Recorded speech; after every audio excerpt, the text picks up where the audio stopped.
এই যে মানুষের ভিড়, কি বলবেন? এই যে এত আবেগ, বারংবার সোশ্যাল মিডিয়া দেখা যাচ্ছে আইএসএফের উপরে আক্রমণ, কারো বাড়ি জ্বালিয়ে দিচ্ছে, কারো ঘর জ্বালিয়ে দিচ্ছে, ভাঙড় বিধানসভাতে বা কারো ঘর বাড়ি ভাঙচুর করছে।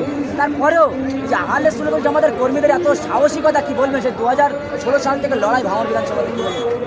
সাহসিকতাটা আমরা কার পিছনে দৌড়াচ্ছি, উনি কার কাছে বিক্রি হচ্ছে সেটা দেখতে হবে। বারবার চর্চায় ভাইজান আমাকে বলে যে আমি আল্লাহ রসুলের কাছে বিক্রি হয়েছি। আমাদের যিনি নেতা তিনি যদি এই কথা বলে, তাহলে সাধারণ কর্মীদের উপায় কী হচ্ছে ভাবতে পারছেন না। উনি যেখানে আল্লাহ নবী রসুলের কথা বিক্রি হয়েছে, সাধারণ কর্মী যারা আছে ওনার, আমরা সবাই ওনার হাতেই হাত দিয়ে আছি। আমরা উনি যে কথা বলবে আমরা সেই কথা বলে ওনার নীতি আদেশ মেনে চলবে। কালকে দেখবে কী হয়, আশা করছি প্রচুর মানুষের সমাগম হবে। আহলে সুন্নাত জামাত বা এই যে নবী দিবস উপলক্ষে যে মানুষের ভিড়, ভাঙড়ের মানুষকে কি খাওয়ানো হয়? যে আব্বাস সিদ্দিকী সাহেব ডাক দিলেই যে মানুষ এত, আজকে যে প্যান্ডেলের জায়গা থেকে একটা ঐতিহাসিক একেবারে ঘোষণা হতে চলবে, কি বলবেন? আব্বাস সিদ্দিকী একটা সততার নাম, আব্বাস সিদ্দিকী একটা মহব্বত ভালোবাসার নাম।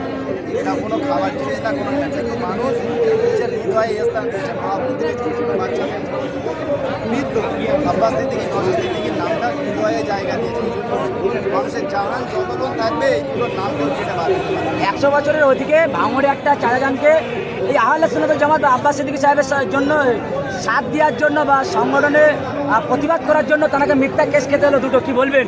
কীভাবে কি চলছে ভাঙড়ে?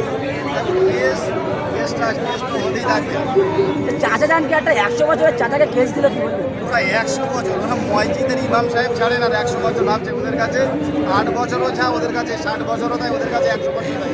ওদের কাছে ওটা কথা, যারা প্রতিবাদ করবে সে বুড়ো হোক আর বাচ্চা হোক, বুড়ি হোক আর মা হোক আর বোন হোক, সবাইকে ওরা কেস খাওয়াবে এবং মার ধমকানি চমকানি উস্কানি করাবে।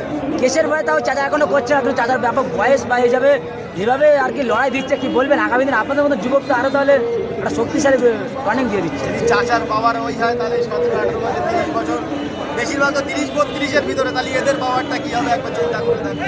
100 বছরের চাচা যদি ওই করে তাহলে এরা কী করবে? এটাই হলো আব্বাস সিদ্দিকী নওশাদ সিদ্দিকী ভালোবাসা।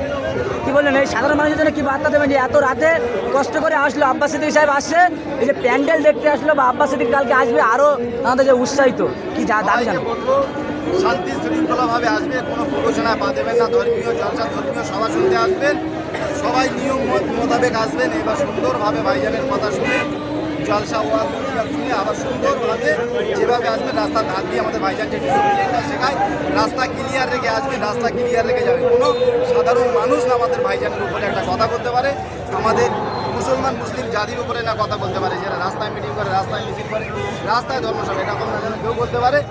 আশা করছি ভাইজান যেটা শিখিয়েছে, আমাদের পুলিশ প্রশাসন লাগে না, আমাদের ছেলেরাই একটা কর্মীরাই একটা ভলেন্টিয়ার